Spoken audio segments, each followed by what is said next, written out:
Ela chorou por 30 anos. 30 anos de súplicas, de noites em claro, de dor silenciosa. Mas quando todos diziam que era impossível, Deus respondeu. Santa Mônica não foi apenas uma mãe comum. Ela travou uma guerra espiritual pelo filho que estava preso no pecado, perdido entre heresias e prazeres mundanos. E o que aconteceu foi tão surpreendente, tão milagroso, que transformou não apenas a vida de Agostinho, mas toda a história da Igreja. O que essa mãe fez para salvar seu filho? O que ela viu antes de morrer que a fez sorrir em paz? Existe um detalhe pouco conhecido sobre seus últimos dias que revela algo profundo sobre a força da oração de uma mãe. Fique comigo até o final e se inscreva no canal Vozes Sagradas, porque esta é uma das histórias mais comoventes que você já ouviu e pode mudar a forma como você encara suas próprias batalhas. Vamos começar? O sol queimava os campos áridos de Tagaste, uma pequena cidade no norte da África, enquanto o vento carregava o aroma seco da terra batida. Em meio às casas modestas de barro e pedra, uma menina de olhos atentos observava a vida ao seu redor. Seu nome era Mônica e, desde cedo, carregava nos olhos o brilho de quem estava destinada a algo maior. Criada em uma família cristã, em uma época em que o paganismo ainda dominava a sociedade, ela cresceu sob o olhar atento dos pais, que lhe ensinaram desde a infância os fundamentos da fé, a importância da oração e o valor da renúncia. A casa de Mônica era austera, mas repleta de vida. O ruído dos animais no quintal misturava-se às vozes dos servos e ao burburinho do comércio próximo. Seu pai, um homem de presença firme, zelava pela ordem da casa, enquanto sua mãe, uma mulher de fé inabalável, dedicava-se à formação cristã das filhas. Era ela quem, todas as noites, reunia Mônica e suas irmãs ao redor de uma lâmpada a óleo, iluminando suavemente as paredes de pedra, para lhes contar histórias dos santos e mártires. Cada relato, cada ensinamento era absorvido com a avidez de quem sabia que aqueles princípios seriam seu escudo contra os desafios do mundo. Mas a infância de Mônica não foi marcada apenas por histórias sagradas e lições de devoção. Em sua própria casa havia uma prova diária de disciplina e perseverança. Como era costume na época, a menina foi entregue aos cuidados de uma serva idosa, uma mulher severa e de poucos sorrisos, encarregada de moldar seu caráter. Esta mulher tinha um método implacável para ensinar a autodisciplina. Proibia as crianças de beber água entre as refeições, mesmo nos dias mais quentes. Se alguém sucumbia à sede e bebia sem permissão, era corrigido sem hesitação. Mônica, no entanto, aprendeu a resistir. Este pequeno ato de renúncia foi, sem que percebesse, um dos primeiros exercícios de domínio próprio que mais tarde definiria sua vida. Naquela época, Tagaste era um lugar de contrastes. Enquanto alguns adotavam o cristianismo com fervor, outros ainda seguiam as tradições pagãs, realizando sacrifícios e oferendas em templos espalhados pela cidade. Mônica cresceu cercada por essa dualidade e aprendeu desde cedo que a fé exigia constância. Enquanto as jovens de sua idade eram incentivadas a pensar em casamento e status social, ela sentia um chamado mais profundo, um desejo de algo que ainda não conseguia nomear, mas que intuía como um propósito maior. No entanto, sua juventude não foi isenta de tropeços. Em certa fase da adolescência, influenciada por amizades e pela busca inocente por pequenas alegrias mundanas, Mônica começou a se permitir deslizes. Como qualquer jovem, sentia-se tentada a saborear a vida sem tantas restrições. Houve um episódio que ficou gravado em sua memória para sempre. Em um momento de descuido, juntou-se a algumas amigas para tomar um gole de vinho às escondidas. O ato, aparentemente inofensivo, tornou-se um hábito passageiro, mas um que a envergonhava profundamente. Não foi preciso que sua mãe ou sua tutora a repreendessem. Bastou a voz de sua própria consciência para que se sentisse marcada pelo erro. Quando finalmente se deu conta de que estava se afastando dos princípios que tanto lhe haviam sido ensinados, Mônica tomou uma decisão definitiva. Ainda muito jovem, prometeu a si mesma que jamais permitiria que os desejos momentâneos sobrepujassem sua vontade. Foi um compromisso silencioso, mas inquebrantável, que moldaria sua personalidade para o resto da vida. A disciplina que aprendera na infância, unida ao fervor de sua fé, começava a se fortalecer em seu interior como raízes profundas que resistem às tempestades. Com o passar dos anos, tornou-se uma jovem admirada por sua prudência e temperança. Seu olhar era sereno e suas palavras, sempre medidas, transmitiam uma sabedoria incomum para sua idade. Enquanto outras meninas sonhavam com casamentos suntuosos e uma vida de status, Mônica via o matrimônio como um chamado de Deus, não como um meio de ascensão social. Ela sabia que cedo ou tarde o destino a levaria para um caminho que exigiria mais do que sonhos e expectativas. Exigiria sacrifício, amor e, acima de tudo, perseverança. Muitos anos depois, quando sua vida já estivesse marcada por dores, renúncias e vitórias espirituais, Mônica recordaria aqueles primeiros anos e compreenderia algo que antes lhe escapava. Deus já a preparava para a missão que viria. Desde a rigidez da serva idosa até os desafios de sua juventude, tudo havia sido um aprendizado silencioso, uma moldagem que no futuro lhe permitiria suportar as maiores provas com coragem inabalável. Naquele tempo, porém, ela ainda não sabia o que a aguardava. Apenas sentia, no mais íntimo de seu ser, que a vida que lhe fora dada não seria uma jornada comum. E assim, com passos firmes e um coração voltado para o alto, Mônica entrava na fase adulta, pronta para enfrentar um destino que a transformaria não apenas em uma grande mãe, mas em uma das santas mais veneradas da história. A juventude de Mônica não lhe ofereceu escolhas. Como era costume em sua época, as decisões sobre a vida de uma mulher eram tomadas pelos pais, e o casamento não era uma questão de amor ou afinidade, mas de conveniência. Assim, ainda muito jovem, foi prometida a Patrício, um homem mais velho, de família influente em Tagaste, que detinha respeito entre seus pares, mas era conhecido por seu temperamento irascível. O dia do casamento chegou com o sol alto, e Mônica, envolta em um véu simples, atravessou a soleira de sua nova casa, com o coração apertado. A casa de Patrício era ampla, diferente da sua infância modesta. O cheiro de especiarias misturava-se ao calor do incenso queimado em honra aos deuses, pois Patrício, como muitos em Tagaste, não compartilhava da fé cristã. Desde o primeiro momento ela percebeu que ali não encontraria o mesmo ambiente de oração e serenidade que conhecera em sua casa paterna. Patrício era um homem de ambições. Como membro do conselho da cidade, preocupava-se com sua posição social, com as aparências e com a manutenção de sua autoridade dentro de casa. Não era um tirano, mas sua impaciência e orgulho o tornavam propenso a acessos de raiva que deixavam o ambiente pesado. Os servos andavam apressados ao seu redor, sempre cautelosos, evitando qualquer deslize que pudesse despertar sua fúria. Mônica, em silêncio, observava tudo. Nos primeiros meses, tentou se moldar às expectativas de seu marido. Era submissa como lhe haviam ensinado, mas, diferente das outras esposas de Tagaste, que frequentemente respondiam às agressões verbais com igual dureza, ela se mantinha serena. Não era fraqueza, mas uma força silenciosa, construída desde a infância. Quando Patrício chegava exaltado, após discussões com amigos ou colegas do conselho, Mônica não rebatia.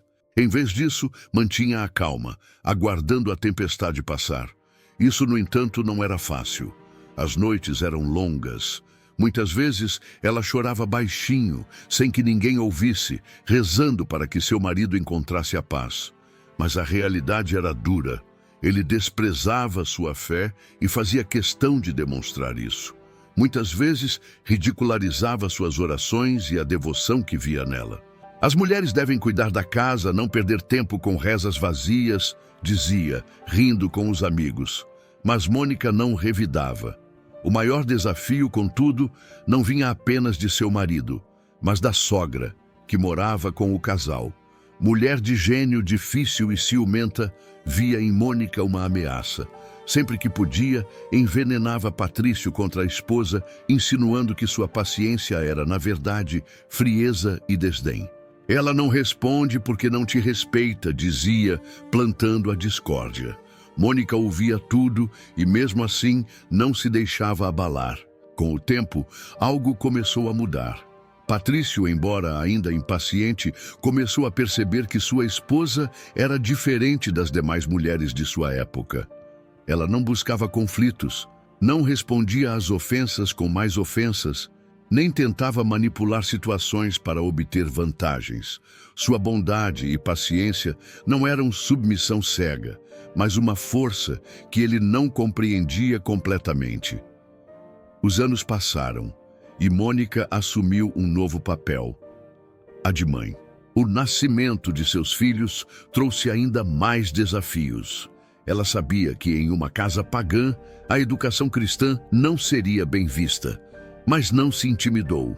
Sem confrontar abertamente Patrício, encontrou maneiras discretas de ensinar a fé às crianças, plantando neles as sementes que um dia germinariam.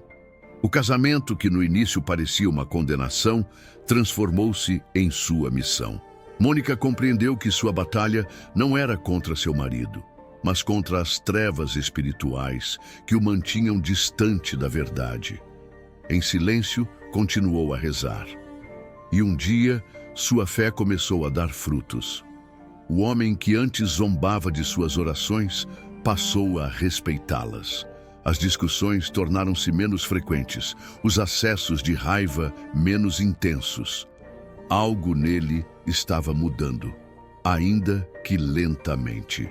A jovem que anos antes entrou naquela casa com o coração apertado, agora entendia o propósito de sua jornada. Deus a havia colocado ali por uma razão, e no tempo certo, essa razão se tornaria clara. Os anos se passaram, e o lar de Mônica foi preenchido pelo som das pequenas pegadas de seus filhos. Entre todos, um em especial parecia ter herdado algo que ela própria reconhecia em si: a inquietação de quem nasceu para algo grandioso. Seu primogênito, Agostinho, desde pequeno, demonstrava uma inteligência acima do comum. Tinha a língua afiada e a mente ágil, encantando quem o ouvia falar. Mas a mãe, que conhecia o coração humano com profundidade, também via nele um perigo oculto, uma sede insaciável por conhecimento e prazer que poderia afastá-lo da verdade. Mônica educou os filhos na fé cristã, mas seu papel como mãe enfrentava um obstáculo imenso: a influência de Patrício, ainda pagão, que incentivava o filho a buscar o prestígio do mundo em vez da santidade. Quando Agostinho atingiu a juventude, foi enviado para estudar em Cartago, um dos maiores centros culturais da época. Para muitos pais, isso seria um motivo de orgulho, mas para Mônica, a separação era angustiante. Ela conhecia o espírito daquela cidade, as tentações de seus salões e tavernas, os debates filosóficos que fascinavam mentes jovens e os afastavam da simplicidade da fé. E como ela temia, as cartas que vinham de Cartago aos poucos revelavam a verdade. Agostinho havia se embriagado não apenas com o vinho das festas, mas com a arrogância dos intelectuais que zombavam da religião cristã. Mônica chorava todas as noites. Não era apenas a preocupação de uma mãe, era o desespero de alguém que via o filho escolhido por Deus se perder entre falsas doutrinas. Então veio o golpe mais duro. Depois de anos de estudo, Agostinho voltou para casa. Mas não era mais o menino que saíra com os olhos brilhando de sonhos inocentes. Ele havia se tornado um homem cheio de si, envolvido com o maniqueísmo, uma doutrina herética que negava a soberania divina. Para ele, a fé que Mônica tanto prezava era um empecilho à razão, um mito infantil. Pior ainda, ele não escondia sua descrença. Mônica suportaria tudo: suas festas, seus amigos dissolutos, até mesmo o fato de que ele agora vivia com uma mulher fora do matrimônio, mas não suportava ouvi-lo negar Deus em sua própria casa. Em um dia de profunda dor, tomada pelo sofrimento, Mônica tomou a decisão mais difícil de sua vida. Com o coração dilacerado, comunicou ao filho que, enquanto ele persistisse na heresia, não poderia mais sentar-se à sua mesa. Era uma sentença dolorosa, mas carregada de amor verdadeiro. Afastá-lo não era rejeitá-lo, era entregar a sua alma à providência de Deus. Agostinho partiu com arrogância, convencido de que sua mãe estava presa a uma fé ultrapassada. Mas algo nela permaneceu inabalável: sua oração. Os dias se tornaram longos e as noites ainda mais escuras. Mas Mônica nunca deixou de rezar por Agostinho, nunca cessou de pedir com lágrimas pela conversão daquele que tanto amava. A cada amanhecer, ela se ajoelhava e suplicava. Seu coração de mãe lutava, mesmo sem ver resultados. Até que um dia, exausta e desesperada, ela procurou um bispo para pedir conselho. Ele a ouviu atentamente e, ao ver suas lágrimas, lhe disse palavras que ecoariam para sempre em sua alma. Vá em paz, continue rezando, porque é impossível que o filho de tantas lágrimas se perca. E naquele instante, Mônica soube que sua batalha estava longe de acabar, mas que a vitória já estava selada. O filho que agora a desprezava ainda voltaria para Deus. Mas até lá, a caminhada seria longa, e ela estava disposta a seguir cada passo, sem jamais desistir. Os dias se tornaram longos, e as noites ainda mais silenciosas. Na casa onde antes ressoavam os passos de Agostinho, agora havia um vazio que doía mais do que qualquer palavra dita em ira. Desde que seu filho havia se afastado definitivamente, Mônica sentia que seu coração carregava um peso que só poderia ser aliviado de uma maneira: pela oração. Mas não uma oração qualquer, mecânica ou ocasional. Era um clamor incessante, banhado em lágrimas, como o grito de uma mãe que vê seu filho se afastar da verdade sem que suas mãos possam segurá-lo. Os vizinhos cochichavam. As amigas tentavam consolá-la. Algumas diziam que Agostinho era um jovem brilhante que estava apenas experimentando a vida e logo voltaria. Outras murmuravam que talvez fosse melhor ela aceitar que ele não queria seguir o caminho da fé. Mas Mônica não via essa situação como um capricho passageiro. Não era apenas a preocupação por um filho perdido no mundo.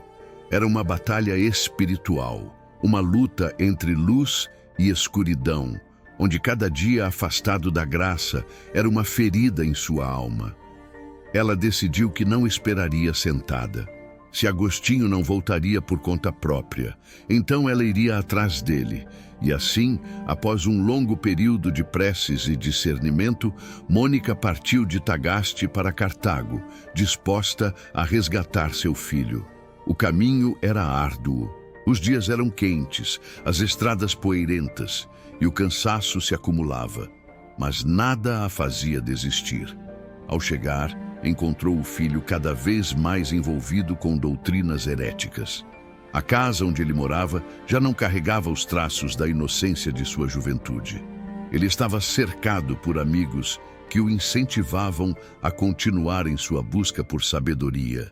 Vivendo uma vida dissoluta, embriagado tanto pelo conhecimento como pelos prazeres mundanos. Mônica tentou falar com ele, tentou argumentar, mas encontrou um muro. Agostinho não queria ouvi-la. Suas palavras eram frias, seu olhar carregava a soberba de quem acredita ter encontrado todas as respostas sem precisar de Deus. O que fazer diante de um coração tão endurecido? O desespero de Mônica era grande, mas sua fé era ainda maior. Em vez de discutir, em vez de tentar convencê-lo pela força das palavras, ela tomou uma decisão ainda mais radical. Intensificaria suas orações, mas faria algo que até então não havia tentado. Jejuaria por ele. Enquanto Agostinho se banqueteava nos salões da cidade, Mônica privava-se do alimento, oferecendo seu próprio sacrifício em favor do filho. Enquanto ele passava as noites em debates intelectuais, ela dobrava os joelhos na calada da madrugada, suplicando a Deus que quebrasse as correntes que o prendiam. Mas então veio um golpe inesperado. Em um momento de desespero e com o desejo profundo de afastar o filho daquela vida, Mônica teve um sonho. Nele, viu-se em pé sobre uma régua de madeira e, ao longe, Agostinho. Subitamente, um jovem brilhante veio ao seu encontro e, sorrindo, disse-lhe: "Teu filho está contigo." Ao acordar, sentiu o coração abrasado por uma esperança renovada. Tomou aquilo como um sinal e correu para contar a visão a Agostinho, acreditando que ele finalmente se convenceria. Mas sua resposta foi um golpe. "Se eu estou contigo, então talvez seja você que deva vir para onde estou." Era uma afronta, mas Mônica não se abalou. Pelo contrário, ao relatar esse sonho ao bispo de Cartago, ouviu dele as palavras que ecoariam para sempre: "Vá em paz. Continue rezando, porque é impossível que o filho de tantas lágrimas se perca." E assim, mesmo sem ver resultados, mesmo sem ouvir uma única palavra de arrependimento vinda de Agostinho, Mônica persistiu. Mas o tempo de Cartago havia acabado. Seu filho, sempre inquieto, sempre insatisfeito, agora tinha um novo destino: Roma. Sem que ele soubesse, sua mãe seguiria seus passos. Ela não desistiria até vê-lo rendido à verdade. E assim, com o coração sangrando, mas com uma fé inquebrantável, Mônica se preparava para a mais longa e dolorosa jornada de sua vida. A esperança é a última força de uma mãe que luta por seu filho. Depois de anos de lágrimas, sacrifícios e orações, Mônica estava prestes a enfrentar o que talvez fosse seu maior desafio: encontrar Agostinho em Roma. Mas quando finalmente chegou, enfrentando a longa e exaustiva travessia pelo mar, seu coração foi partido mais uma vez. Ele já não estava mais ali. Sem avisá-la, Agostinho havia partido para Milão. A cada passo, parecia que ele se afastava mais, como um pássaro rebelde que foge da mão de quem tenta protegê-lo. Qualquer outra mãe teria desistido. Mas Mônica não era qualquer mãe. Ela decidiu continuar. Seguiu para Milão, movida por uma fé que já não se sustentava em sinais ou certezas visíveis, mas na convicção inabalável de que Deus estava conduzindo tudo. Quando chegou, sentiu algo diferente. Milão era uma cidade maior, mais sofisticada, mas o que mais lhe chamou a atenção não foram suas construções, nem seus palácios, nem seu comércio vibrante. O que lhe tocou foi a presença de um homem que muitos respeitavam: o bispo Ambrósio.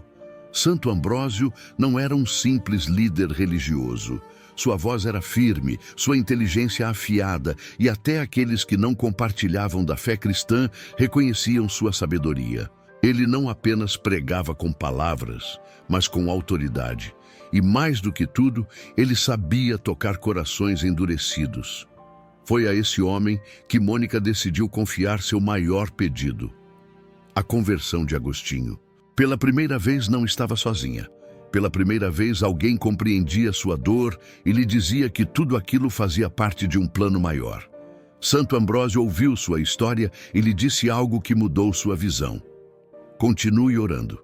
As preces de uma mãe nunca são ignoradas. Mas ele também a ensinou algo ainda mais valioso. Até então, Mônica havia tentado convencer o filho com palavras, com súplicas, até mesmo com lágrimas. Agora, Ambrósio lhe ensinava uma nova abordagem. Em vez de falar tanto a Agostinho sobre Deus, era preciso falar mais a Deus sobre Agostinho. Foi um conselho que a transformou. Mônica já não debatia com o filho. Em vez disso, aumentou ainda mais suas orações.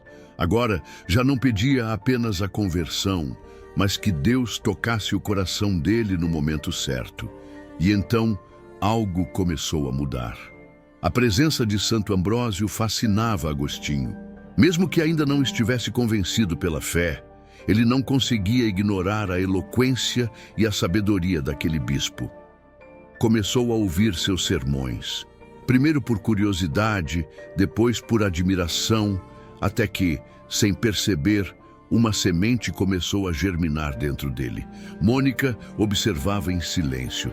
Ela sabia que ainda não era o momento da colheita, mas pela primeira vez em muitos anos a esperança renascia. A conversão ainda não havia acontecido, mas algo era certo. O filho que antes zombava da fé, agora começava a prestar atenção.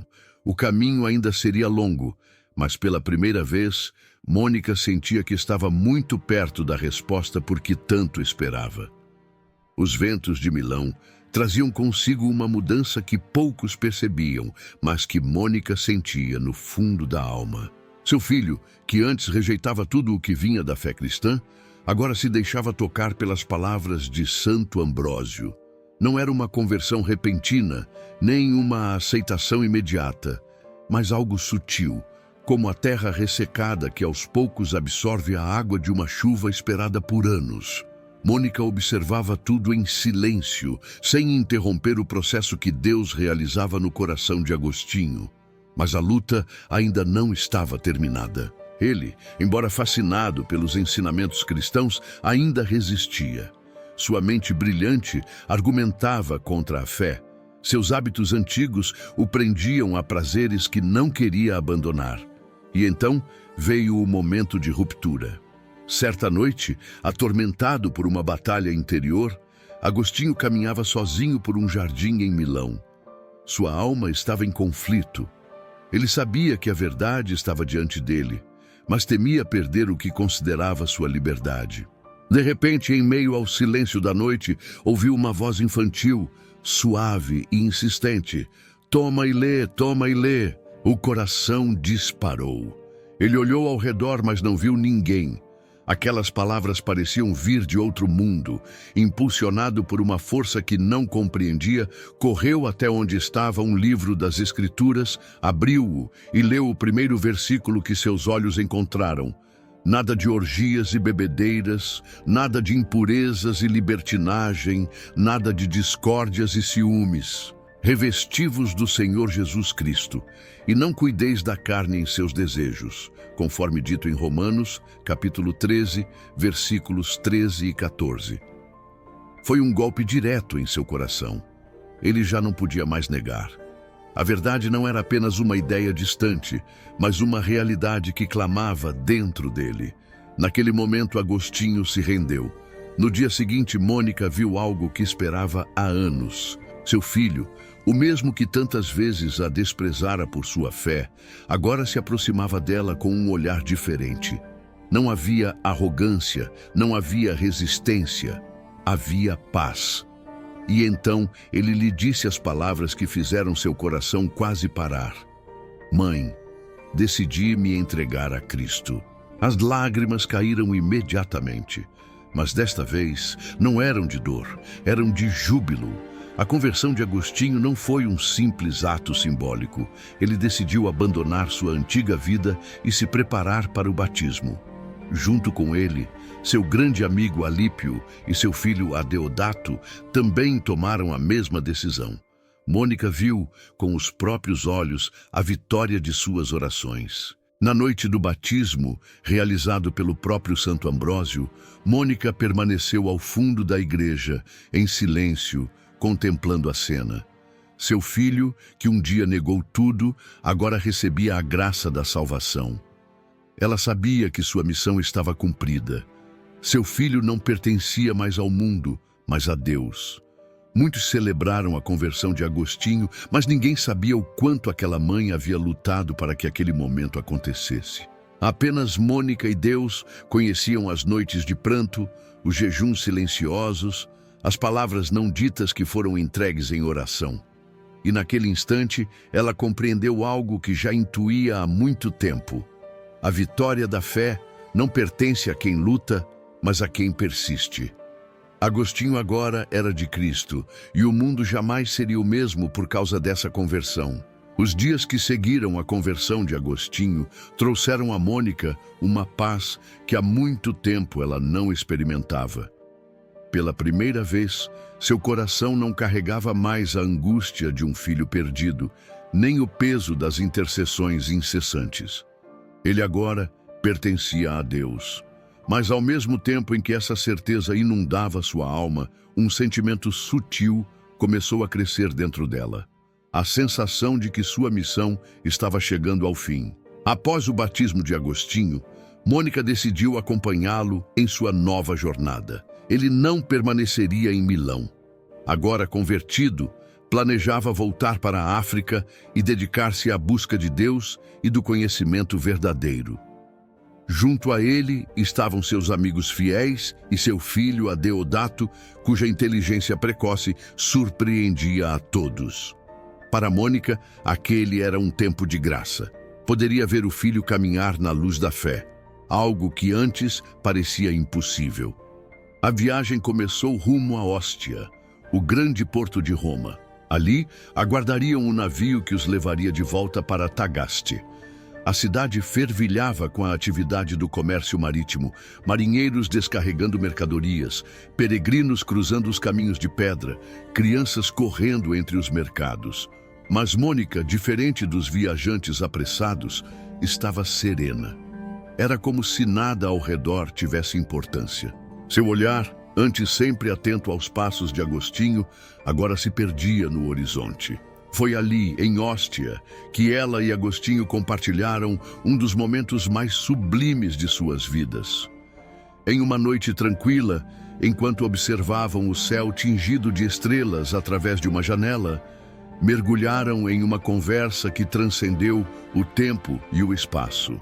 Falaram sobre Deus, sobre a eternidade, sobre o destino das almas que buscam a verdade. Naquele instante, Agostinho viu algo diferente em sua mãe. Sua presença parecia mais leve, quase etérea, como se estivesse já a um passo de outro mundo. Nos dias que se seguiram, um cansaço inexplicável tomou conta de Mônica. O vigor que sempre a acompanhou começou a desaparecer. Sua respiração se tornou mais pausada, seus passos mais lentos. Então, com a serenidade de quem já sabe a resposta, ela chamou Agostinho e revelou o que carregava em seu coração. Meu filho, para que estou eu ainda aqui? Já não há mais nada que me prenda a esta vida. Meu maior desejo sempre foi ver você cristão. Agora que vejo isso realizado, o que mais posso desejar? Agostinho ouviu aquelas palavras com um aperto no peito. Ele sabia que sua mãe estava certa, mas a ideia de perdê-la era insuportável. Mônica, no entanto, estava tranquila. Pela primeira vez em toda a sua vida, ela sentia que não precisava mais lutar. Poucos dias depois, a febre a atingiu. Era como se seu corpo finalmente cedesse após anos de vigília e sacrifício. O quarto onde repousava era simples, iluminado pela luz branda do entardecer que entrava pelas frestas da janela. Seus filhos estavam ao seu redor, mas a dor da separação já não a assustava. Com uma voz serena, fez um último pedido. Enterrem meu corpo onde for conveniente. Não se preocupem com isso. Só peço uma coisa. Lembrem-se de mim diante do altar do Senhor, onde quer que estejam. E assim, no silêncio de uma noite em Ostia, Mônica entregou sua alma a Deus. A mãe que nunca desistiu, a mulher que chorou por anos sem nunca perder a fé, partiu em paz. Mas seu legado não morreu com ela, pois o filho que ela resgatou das trevas se tornaria um dos maiores santos e doutores da Igreja. Santo Agostinho. O corpo de Mônica repousava em silêncio no pequeno quarto de Ostia, mas sua alma já havia encontrado descanso na eternidade. A mulher que dedicou cada dia de sua vida à oração, à renúncia e ao amor incondicional por seu filho, agora cruzava o limiar da morte com a serenidade daqueles que cumpriram sua missão. Mas para Agostinho, que agora se via sem a mãe que tanto o amou, a dor foi avassaladora. A notícia de sua partida espalhou-se entre os companheiros de viagem. Eles haviam testemunhado sua força ao longo dos anos, mas nada os preparava para aquele momento. Agostinho, que antes considerava a morte um mistério distante, agora se via diante da mais amarga das separações. A mãe que tanto rezara por ele, que o seguiu incansavelmente até Milão, que celebrou sua conversão com lágrimas de alegria, agora não estava mais ali. O luto veio como uma onda violenta. Nos dias seguintes, Agostinho pouco falou. Sua mente brilhante, acostumada a refletir sobre os mais complexos dilemas filosóficos, agora se perdia na dor da ausência. Ele recordava cada detalhe. Os olhos atentos de sua mãe quando ele ainda era criança. A paciência com que suportava os desprezos dele. As orações incessantes. Mas, acima de tudo, lembrava-se daquela conversa em que ela havia pressentido sua própria morte. A última lembrança dela viva não era de sofrimento, mas de entrega. Ela partira sem medo, pois sabia que sua maior obra não estava em sua própria vida, mas na transformação de seu filho. Não pediu honrarias, não exigiu que seu nome fosse gravado em uma lápide suntuosa. Seu único pedido foi simples e profundo. Lembrem-se de mim diante do altar do Senhor. E esse pedido foi atendido. Agostinho, mesmo tomado pelo luto, compreendeu que não poderia se afundar na dor. Ele sabia que sua mãe não desejaria isso. Ela havia gasto cada gota de sua vida para que ele encontrasse Deus. Agora era sua vez de retribuir. Foi ali, em meio à saudade e à tristeza, que ele começou a registrar suas memórias sobre ela. Nas páginas de suas confissões, a figura de Mônica ganhou vida não como apenas uma mãe, mas como uma verdadeira santa. Ele descreveu suas lágrimas, sua fé inabalável, suas lutas e, acima de tudo, seu amor. A história daquela mulher não se perderia no tempo. A morte de Mônica não foi o fim de sua missão. Seu testemunho continuou vivo através do filho que ela resgatou das trevas. Agostinho, o jovem perdido que ela nunca abandonou, se tornaria não apenas um grande pensador cristão, mas um dos maiores santos da história da Igreja. E assim, o legado de Mônica não ficou preso às paredes de Óstia, nem ao coração de um único homem. Sua história atravessou séculos, inspirando incontáveis mães que, como ela, choram pelos filhos, intercedem por suas famílias e acreditam, contra todas as probabilidades, que nenhuma oração sincera se perde. A mulher que morreu longe de sua terra natal tornou-se um farol para todas as mães que lutam pela conversão de seus filhos. A santa das lágrimas, a mãe da perseverança, aquela que provou que a fé de uma mãe pode mover o próprio céu.